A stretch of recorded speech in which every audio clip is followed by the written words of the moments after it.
Good afternoon, everyone. Thank you for attending the annual stockholders of SM Prime Holdings Incorporated for 2026. Before I present our results and outlook, allow me to acknowledge the following. Our shareholders joining us both in person and online, Chairman Henry C. Jr., Chairman of the Executive Committee, Mr. Hans C., the members of our board advisors, our management team, and our valued guests and stakeholders.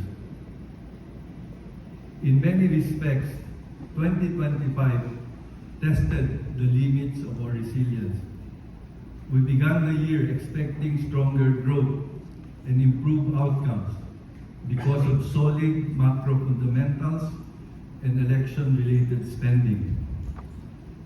This optimism gradually faded as natural calamities, global trade uncertainty, governance issues, and fiscal underperformance unfolded in succession and reinforced one another.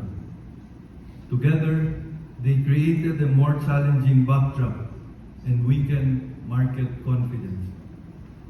In the end, the Philippine economy grew at its slowest pace in 14 years outside of the pandemic.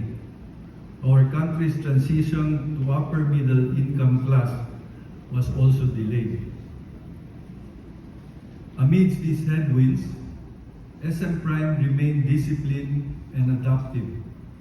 We focused on our core strengths and delivered results that highlight the resilience of our integrated business model and the effectiveness of our sustainability efforts. Consolidated revenues reached 141.1 billion pesos in 2025, slightly higher than the previous year. Growth was led by our recurring income streams. Rental revenue increased by 6% to 83.6 billion pesos, reflecting stronger commercial leasing during the year. Other income rose by 7% to 16.9 billion pesos, driven by experiential offerings, hotel food and beverage, sponsorships, advertising, and ticket sales. These gains helped offset moderate real estate sales, which declined by 11% to 40.6 billion pesos. At the same time, we strengthened cost discipline across our operations. Total costs and expenses declined by 4% to 69.4 billion pesos on lower operating expenses, film rentals, insurance, and other costs. The combined effect of stable revenue growth and tighter cost management boosted our company's profitability. Net income rose by 7% year-on-year to 48.8 billion pesos. This allowed us to return significant value to our shareholders.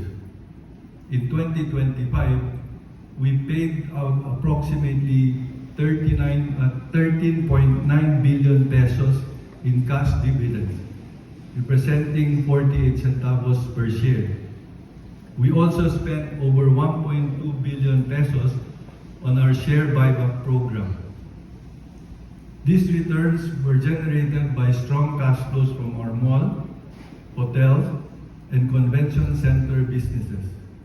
The record-breaking results carried the year, effectively offsetting the muted performance in residential and the flattish revenue from our standalone offices. Let me go through each one. Our mall business celebrated its 40th year in 2025 and posted 7% growth to 85.1 billion pesos. Their stellar performance was fueled by higher occupancy, expanded leasable space, and rising foot traffic. Revenue from hotels and convention centers grew by 9% to nearly 8.5 billion pesos because of improved room rates, higher food and beverage sales, and all-time high convention center occupancy. Revenue from standalone offices and warehouse declined by 2% to around 5.4 billion pesos. This decline was due to scheduled works in 2 warehouse facilities and non-renewal of certain office contracts. Despite this, demand for office space remained firm. Office net take-up rose 24% to nearly 56,000 square meters. Residential sales declined by 11% to over 42.5 billion pesos following slower revenue recognition